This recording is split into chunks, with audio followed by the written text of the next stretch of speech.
What's up, guys? I've been very bad about posting, but I just wanted to give you guys something to watch and kind of update you guys on. It's going to be on kind of both of these 75 gallons. So, as you can see there, we've got some breeding behavior, but the plants and the layout are a little bit different. But first, stocking. I think last time I updated you guys on this, I was moving these guys into here because they were tearing up the 40 gallon because of their breeding like they are now. But when I did that, I had a few Siamese algae eaters left over in here, and I took as many as I could catch, like, easily, and then the two big leopard ctenopomas, and I moved them into here, but I left the two smaller leopard ctenopomas. And yeah, so just a little quick update on this, or not update, but this is the first sneak peek you guys will see of this. This is the 75 gallon for leopard ctenopomas. It's not finished being scaped. I ordered 10 pieces of wood from Live Aquaria, and it's just not enough. But so I left that small leopard ctenopoma in the back, or he just ducked away, and that one, he's coming out to say hi. I left the two smallest ones I had in that tank.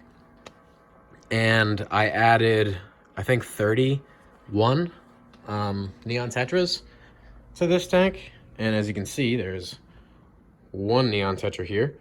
And basically, yeah. But back to this tank, just to give you guys a little quick sneak peek. Not enough wood. I'm going to be rescaping it. This is the light that I built. The filtration, the lighting is good. This is the wrong bulb. It's very white light. I want this kind of reddish light, so I need to buy more bulbs and rescape it, but they really, really love it in here. And the smaller guys are starting to put on some good size now that I've been feeding them bug bites and, like, the same diet as these guys, so mostly bug bites with mixed in a variety of live foods. But yeah, so I added 31. We have one left. And this is where all the problems kind of start. But yeah, like I said, I thought those two leopard ctenopomas were a little bit small to eat neons, but basically I added 31 to the tank. The next day I had 23, and then the next day the day after that I had 23, the day after that I still had 23, and then 8 more mysteriously went missing. So it was just one of the leopard ctenopomas. It was the medium-sized guy, not the super small one, that ate, like, a lot of them. I was left with 3, and I was just, if you've ever bought neons at, like, a normal place like Petco, they're like $2.50. So 30 fish came out to around $80 with tax. And I was very annoyed that I just dropped $80 in less than a week on feeding one of my leopard ctenopomas. So what I did was they're really hard to catch because they'll hide and they'll wedge themselves. If you've kept leopard ctenopomas, you know this. Like, these little gaps and stuff in the wood, they'll wedge themselves as far as they can get under there, or they'll wedge themselves under the wood and the substrate and just swim as hard as they can and kick out stuff, and they'll just stick themselves right in the gap, and you can never get them out. So basically what I did was I drained the tank down to this level, so they were only out here, basically, because there's basically a rock wall around the structure. But they were getting themselves back up in here as I kept trying to do that. So what I did was I drained it, and as I was draining it, I was sticking my fingers in all the gaps and making sure there were no fish in there and scaring them out, basically. So eventually I had the tank drained with literally every single fish in the tank was down at the bottom, and I caught the leopards out, caught the Siamese algae eaters out, and put them into that tank.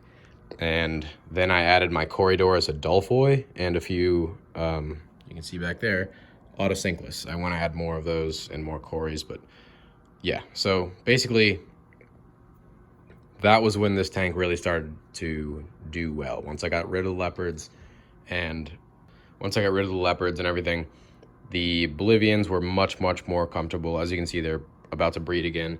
He's looking absolutely gnarly. They just bred the other day, but the substrate was covered in cyanobacteria. So they had babies. They didn't eat the eggs. They didn't eat the babies, but they had like probably 50 or 60 babies. And I wanted to get rid of the cyanobacteria, so I turned off the light. And at some point between the time that I turned the light off and I turned the light back on 3 days later, all the babies were gone. but as you can see, they're trying very hard again. He's chasing her around, and they'll probably breed within the next few days. But yeah, another thing to note, you don't see any of my cories around, the expensive ones that I bought, because they're awesome. That is because they are terrified right now. I need ditherfish. I have one neon left, and he is, yeah, not really the best dither. So I'm going to buy some tetras, and I'm hoping to buy some more Corydoras adelphoi to make them feel more comfortable. Right now I only have 6. I'd like to have 10 or 12 of them, and just have like a nice big school that's always just turning over the sand and foraging and stuff like that. I think that would look really cool for this tank. And then for schooling fish, I want to add probably 20 rummy nose tetras and maybe 25-30 cardinal tetras. And then that should be it for stocking in this tank.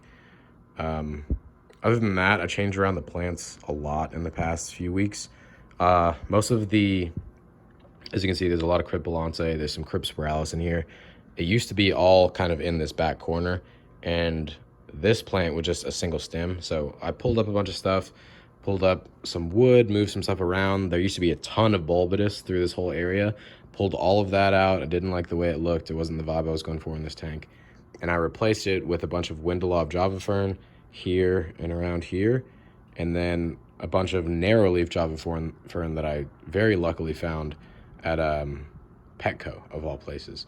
So that's planted a little bit down here, a little bit here in the back of the wood, a little bit down in here and here and here and back here. So that should fill in a lot of this space and make it just really, really lush, which is what I'm going for in this scape. Obviously, this side is a little bit barren. It will be filled in as things start to grow. Everything, I mean, this side is going to grow in a lot as well. But this side is just, I just need to buy more plants, basically. But yeah, that's kind of it. I can't really think of anything else on this scape that's really changed a whole lot.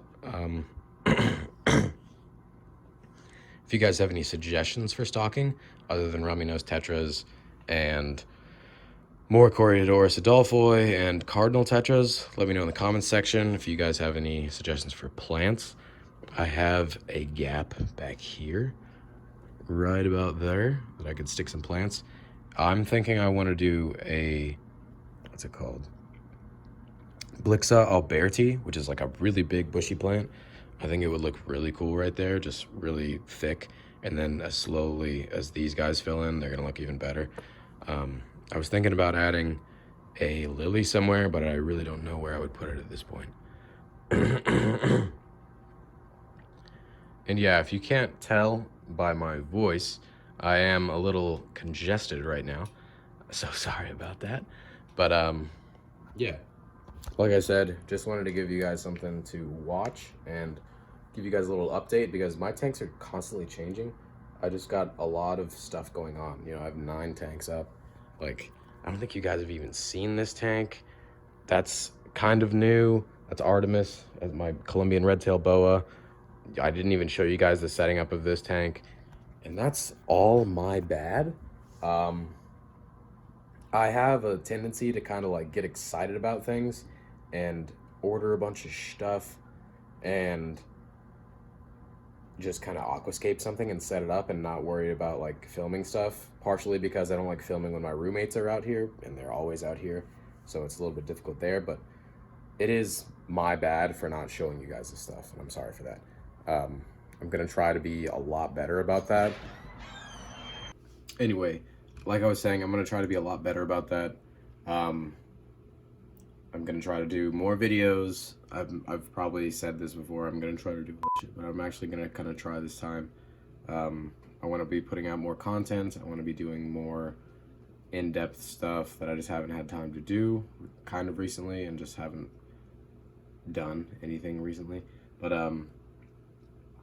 it's a good time now, I guess, to start. Aquascapes are starting to come together. The 40-gallon is finally turning like a corner.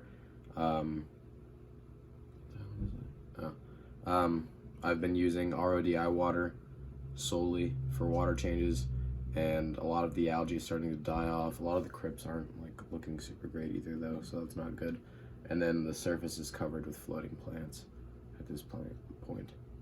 And I'm gonna just leave those to reduce the amount of light, and hopefully that helps with the crypts.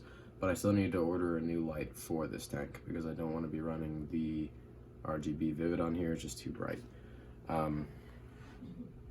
Yeah, other than that, I think the 55 gallon that you guys saw me set up at my friend's house may end up coming back here because he's moving out of Clemson and he can't take it with him. So we'll see how that goes. And if that moves over here, obviously I'll try to do a video on that. But like I said, I just wanted to give you guys something to see and kind of apologize for not filming. But thank you guys so much for watching. Don't forget to like and subscribe, and hopefully I'll see you next time.